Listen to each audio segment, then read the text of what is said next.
What's up guys, welcome back to HMHT. I'm your host Ben, and today I have quite a number of updates for you when it comes to Apple products. And first things first, let's just begin with what we already know and what we have, the iPhone 12. Now, thanks to a recent teardown or breakdown of the internal components that make up the iPhone 12 Pro, we somewhat now have an idea of how much it actually costs to make the iPhone 12 Pro. The most notable parts that we actually have on this list are among some of the most expensive ones, and the most expensive part on the list is actually the 5G Qualcomm modem, which is going for $90. And then this is actually one of the best camera phones there is in 2020, and it's actually supplied by Sony, that is the sensor, and it costs $7.50. This just goes to show you how much iOS, or the mobile operating system that we have on the iPhone,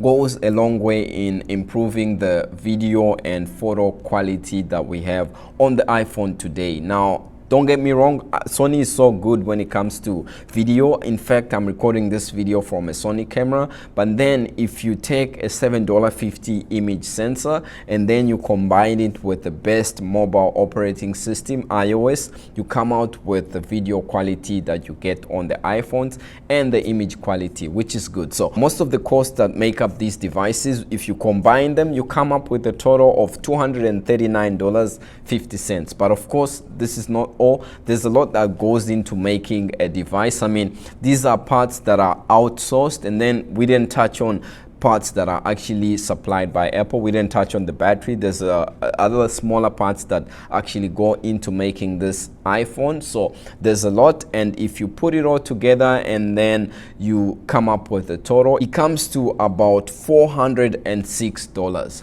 Now, this is not all there is. I mean, there's advertising that still need to be done, and then there's labor cost, and then there's shipping, and then there's research, logistics, and so on. So some people might look at this and say, what?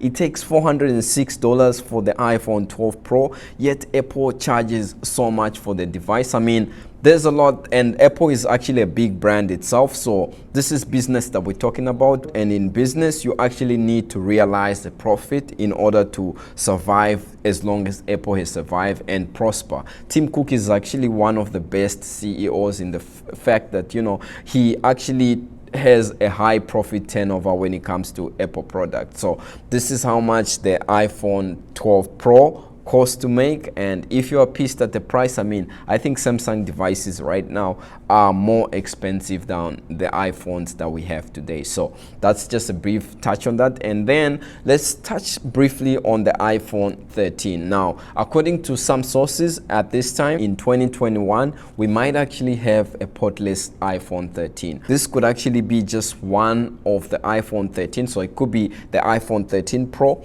or the iPhone 13 Pro Max, and then the lower end of the iPhone 13 will still have the lightning cable. Apple is not planning to go on to USB-C anytime soon, so the way that this portless iPhone 13 Pro or 13 Pro Max will be charged will be through MagSafe. This will actually improve a lot of things, like for example, the water resistivity of the iPhone 13 Pro will be like over the moon, and then also the wear and tear of that device won't be as fast as these devices. I mean, if you look at the number of scratches that you have on your lightning port there are just so many scratches. So all this will be avoidable, and the way you'll be charging your device will be just to place it on a wireless charger or a MagSafe charger. Hopefully we get a faster MagSafe charger, because the one that's there, it's actually not cutting it. Now, according to Ming Chi Kuo, who has a track record that is over 70% according to the Apple Track website, he mentioned that in the second half of 2021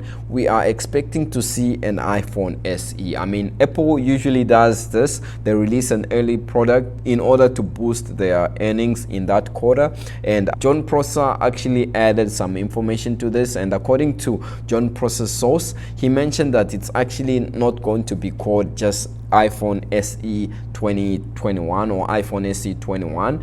It's actually going to be called iPhone SE Plus. this is something that was rumored to be like the iPhone 9 way back in the days. I mean, I remember when we were looking at renders that depicted something that looks like the iPhone 9, so perhaps that will be the iPhone SE Plus, but time will tell, and that is in the second quarter of 2021. Now again, still with Ming Chi Kuo when it comes to the Apple Watch, this year we got the Apple Watch SE and Apple Watch Series 6, but apparently in 2021 that could be the year that Apple actually does a refresh on their Apple Watch series. Now we could be getting something that is boxy or something that is circular.